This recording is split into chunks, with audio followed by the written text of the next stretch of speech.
Hey everyone, and welcome to the first in a brand new series. My name is Daskalos and I'm a professional archaeologist and certified interpretive guide. Today we're going to combine my passion for ancient Greece, specifically the Iliad by Homer, and another passion of mine, motorcycling. And you and I are going to go for a ride up into the mountains while I read book 1 of the Iliad to you, and I plan on stopping along the way to explain some of the things going on. Now if you end up enjoying this video, give me a like so I know I should continue doing this sort of thing. And if you want to see more content like this, feel free to subscribe as well. Now, if you're ready, I'm ready. Let's go for a ride.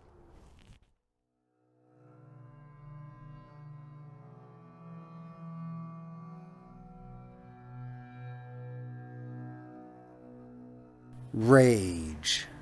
Goddess, sing of the rage of Achilles, son of Peleus, whose rage brought the Greeks endless sufferings and sent the mighty souls of many warriors to Hades, leaving their bodies as carrion for the dogs and a feast for the birds, as the will of Zeus was fulfilled. It all began when Agamemnon, lord of men, and godlike Achilles fought and parted. But which of the gods was it that made them fight?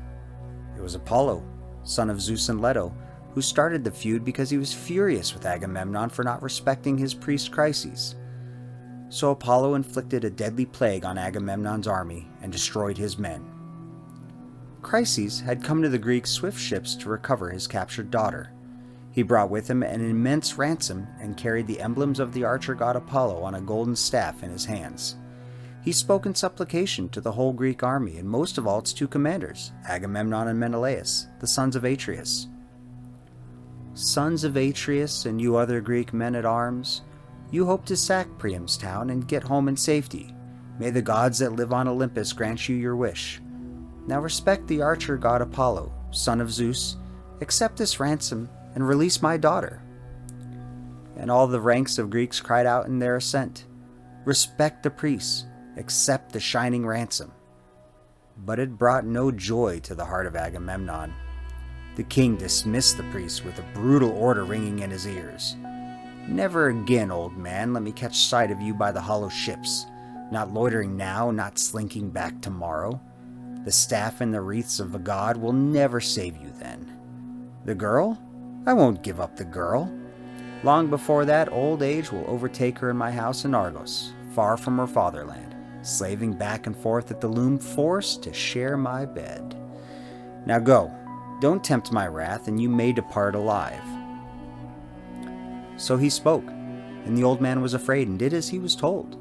He went off without a word along the shore of the sounding sea, but when he had gone some distance, the old man poured out prayers to Lord Apollo, son of lovely-haired Leto.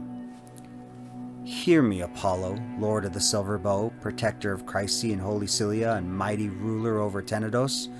Plague God, if ever I built a temple that pleased you, if ever I burnt you offerings of the fat thighs of bulls or goats, grant me this wish. Make the Greeks pay with your arrows for my tears. So he spoke in prayer, and Phoebus Apollo heard him, and came down in a fury from the heights of Olympus, his bow and covered quiver on his back. With every movement of the furious god, the arrows rattled on his shoulders, and his descent was like the night. Over against the ships he dropped to a knee, and let fly a shaft, and a terrifying clash rang out from the great silver bow. First he went for the mules and circling dogs, but then, launching a piercing shaft at the men themselves, he cut them down in droves, and the corpse fires burned on night and day with no end in sight. For 9 days the arrows of the god rained down on the camp. On the 10th, Achilles had the men summoned to assembly, an idea the goddess white-haired Hera gave him in her concern for the Greeks, whose destruction she was witnessing. When everyone had arrived and the gathering was complete, swift-footed Achilles rose and spoke to them.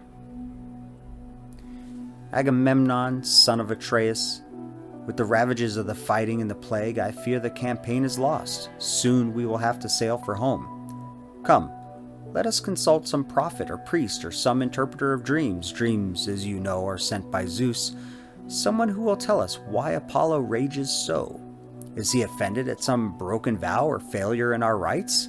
If so, he may be willing to accept an offering of unblemished sheep and goats and save us from the plague. With these words Achilles sat down, and Calchas, son of Thestor, rose to his feet. As a prophet, Calchas had no rival in the camp.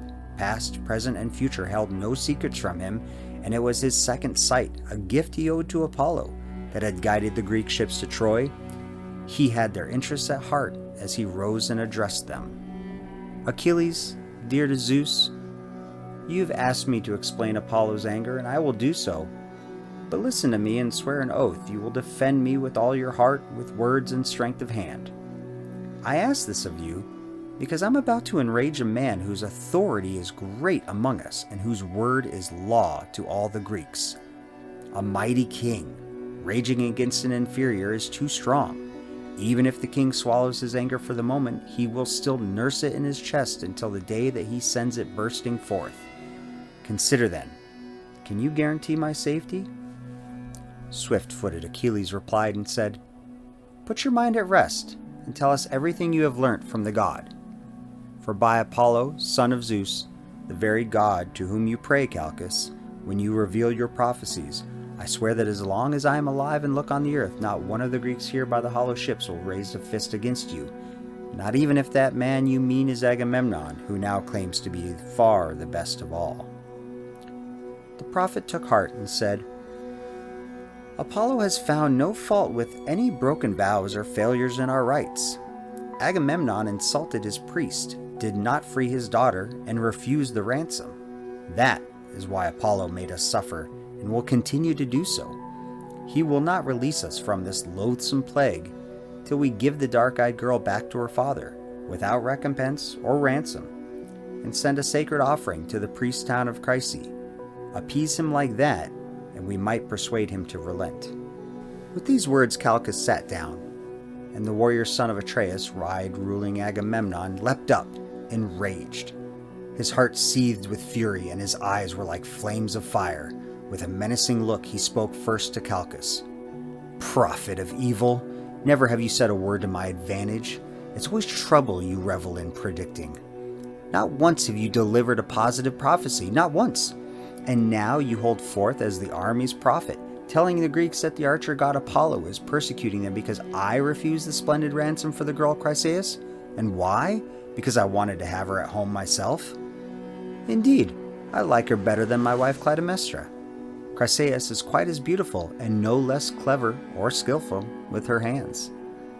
Still, I am willing to give her up, if that appears the better course. I want my army alive and well, not dead or dying. But fetch me another prize at once, or I'll be the only one of us without one. That would be a disgrace. You're all witness that my prize is being snatched away. Swift-footed godlike Achilles replied, Most glorious Agamemnon, unequaled in your greed, where will the generous Greeks find you a fresh prize? I know of no treasure piled up lying idle nearby. The plunder we took from captured towns has been distributed. You can't ask the men to bring them back. No, give the girl back to her father, as the god demands, and we will compensate you 3-4 times over if Zeus ever allows us to sack this Trojan town with its fine walls. Lord Agamemnon replied and said, You're a great warrior, godlike Achilles, but don't imagine you can trick me into that. I'm not going to be outmaneuvered or persuaded by you. Give up the girl, you say, in order to keep your own prize safe. Do you expect me to sit calmly by, empty-handed? No. If the army is prepared to give me a fresh prize, they must give me one that's up to my taste to make up for my loss. If not, I'll come and help myself to your prize, or Ajax, or maybe I walk off with Odysseus's prize, and what an angry man I shall leave behind me. Enough. We can deal with all that later.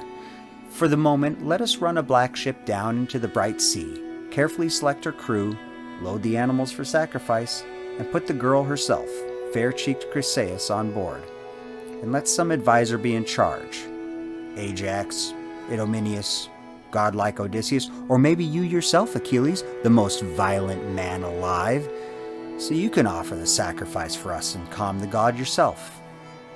Swift-footed Achilles gave him a black look and replied, You shameless, self-centered, how can you expect any of these men to obey your orders when you send them on a raid or into battle? It was no Trojan warriors that brought me here to fight. They've never done me any harm. They've never stolen oxen or horses of mine, nor ravaged my crops back home in fertile Phthia, where rich soil breeds strong men. Look at the many miles of roaring seas and shadowy mountain ranges that lie between us. How could they? No, we followed you, you shameless swine, to please you, to get satisfaction from the Trojans for Menelaus and yourself, dog face, a fact you utterly ignore. And now comes this threat from you, of all people, to rob me of my prize, in person, my hard-earned prize, which was a tribute from the army? It's not as though I'm ever given a prize like you when the Greeks sack some prosperous Trojan town. My arms bear the brunt of the raw, savage fighting, but when it comes to dealing out the spoils, it is you that takes the lion's share, leaving me to return to my ships, exhausted from battle, with some pathetic portion to call my own. So I'm going back home to Phthia. That is the best thing I can do. To sail home with my beaked ships, I can see no point in staying here to be insulted while I pile up wealth and luxuries for you. Agamemnon, lord of men, replied, "Run away then, by all means, if that's the way you feel. I'm not going to beg you to stay here for my own sake. There are plenty of others here who treat me with respect, and Zeus, wise in counsel, is first among them. You, I hate you most of all of the warlords loved by the gods. Rivalry, war, fighting, these are the breath of life to you. So what if you're a great soldier? That's just a gift of God. Go home with your ships and comrades, lord it over your Myrmidons. You're nothing to me. Your resentment means nothing. But let this be a warning. In the same way as Phoebus Apollo is robbing me of Chryseis, whom I propose to send off in my ship with my crew, I will come in person to your tent and take away your prize, fair-cheeked Briseis. Just so you know how much greater I am than you, and to teach others to shrink from matching words with me and playing the equal to my face."